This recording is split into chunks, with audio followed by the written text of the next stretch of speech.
Wakaf tunai. Assalamualaikum warahmatullahi wabarakatuh. Sahabat, kembali dengan Tumpal Daniel. Satu minggu ini banyak orang membincangkan, merespon, menanggapi, bahkan nyinyir terhadap rencana yang dilakukan oleh pemerintah dengan mengeluarkan gerakan nasional wakaf uang. Jadi gerakan wakaf produktif yang direncanakan oleh pemerintah kali ini memang suasananya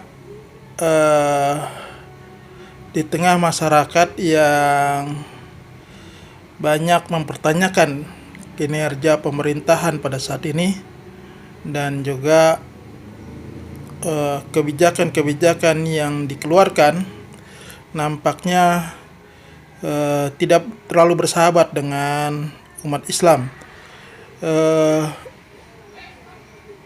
Terlebih lagi ketika gerakan wakaf yang dikeluarkan, yang notabene ini adalah satu terminologi yang begitu lekat dengan umat Islam,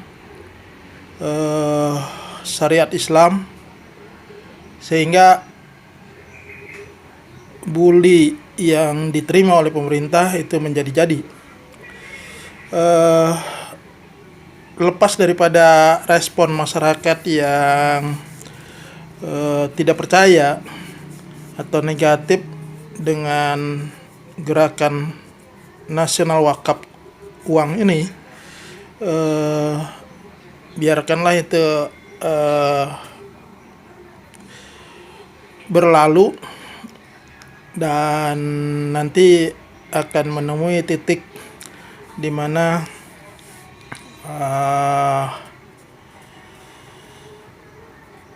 kesadaran masing-masing akan mengakhirinya. Buat saya, tentu saja gerakan wakaf ini mengingatkan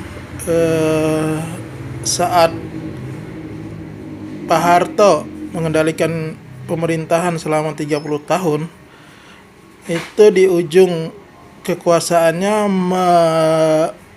mengeluarkan satu kebijakan, yaitu untuk memotong gaji pegawai negeri sipil yang beragama Islam sesuai dengan kepangkatannya, dan dikumpulkan oleh sebuah yayasan amal bakti Muslim Pancasila, dan memang hasilnya sampai hari ini terlihat, terwujud di seluruh Indonesia. Telah ratusan bahkan mungkin ribuan masjid amal bakti Muslim Pancasila ada di mana-mana dan bisa dimanfaatkan oleh kepentingan umat untuk beribadah. Itu adalah satu bukti nyata uang yang dikumpulkan setiap bulan dari setiap PNS beragama Islam yang jumlahnya secara nominal mungkin tidak terlalu dirasakan oleh pemilik gaji tersebut karena sangat kecil, tetapi kalau dihimpun secara nasional maka itu hasilnya akan terwujud dan nyata manfaatnya. Artinya pada waktu itu Pak Harto sebetulnya sudah terinspirasi dengan gerakan wakaf yang ada dan diyakini sebagai instrumen ibadah yang penting bagi umat Islam. Namun sayangnya Pak Harto pada saat itu tidak atau belum berani mengatasnamakan negara, maka pengumpulannya dilakukan oleh sebuah yayasan. Nah, kalau saat ini pemerintahan yang dipimpin oleh Pak Jokowi dan Kiai Haji Ma'ruf Amin berani menetapkan dengan keputusan pemerintah menyelenggarakan atau mengelola wakaf umat Islam, untuk dijadikan sebagai wakaf produktif, yaitu dengan cara pengumpulan sejumlah uang, maka ini adalah sesuatu hal yang baru yang mestinya secara konseptual maupun kemanfaatannya memang wakaf ini tentu saja sangat besar manfaatnya. Terlebih lagi bila berkaca kepada kegiatan wakaf yang dilakukan oleh umat Islam, baik dalam bentuk yayasan maupun ormas-ormas, itu memang bisa atau mampu menggerakkan kegiatan umat sangat produktif. Cuma memang persoalannya selama ini yang dilakukan dalam gerakan wakaf yang dilakukan oleh ormas-ormas, yayasan atau individual itu biasanya berupa tanah atau bangunan.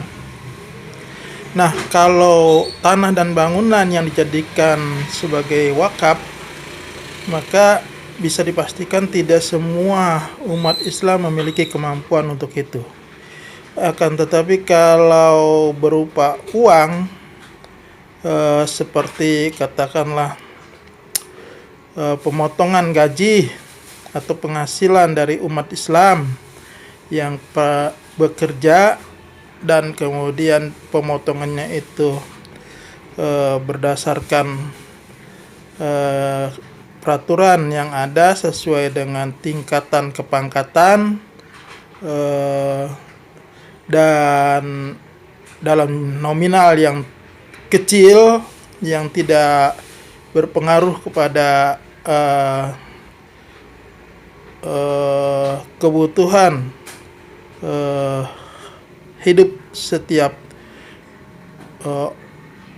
penerima gaji tersebut, maka kemungkinan hal tersebut bisa berjalan dan bisa efektif, dan ini tentu saja akan meningkatkan gairah umat, karena setiap orang insya Allah akan bisa berwakaf. Nah, wakaf uang yang dikelola dan kemudian diupayakan secara produktif dan kemudian menghasilkan sesuatu barang, sesuatu nilai-nilai yang bersifat produktif, kemanfaatannya misalnya terhimpun sejumlah dana dari seluruh masyarakat muslim, berdirilah rumah sakit Islam, berdirilah sekolah-sekolah Islam, perguruan tinggi Islam, atau hal-hal yang lainnya yang bisa memberikan keberlanjutan kemanfaatannya, tentu saja ini akan sangat berarti dan membanggakan umat Islam itu sendiri. Jadi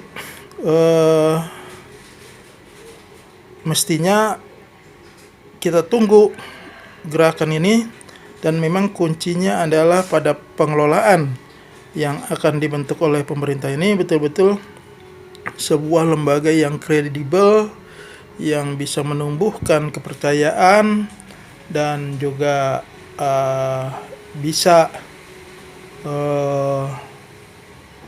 mewujudkan dari sejumlah dana yang dihimpun untuk usaha yang produktif di tengah-tengah kehidupan masyarakat kita, di tengah-tengah kebutuhan bangsa kita. Mudah-mudahan ini bisa berlangsung, dan harus kita respon dengan husnudzon bahwasanya pemerintahan ini mulai menyadari bahwasanya instrumen syariat Islam itu sangat beragam, sangat banyak, dan bisa bermanfaat untuk kehidupan orang banyak juga bila dikelola dengan baik. Itulah sebetulnya intisari daripada makna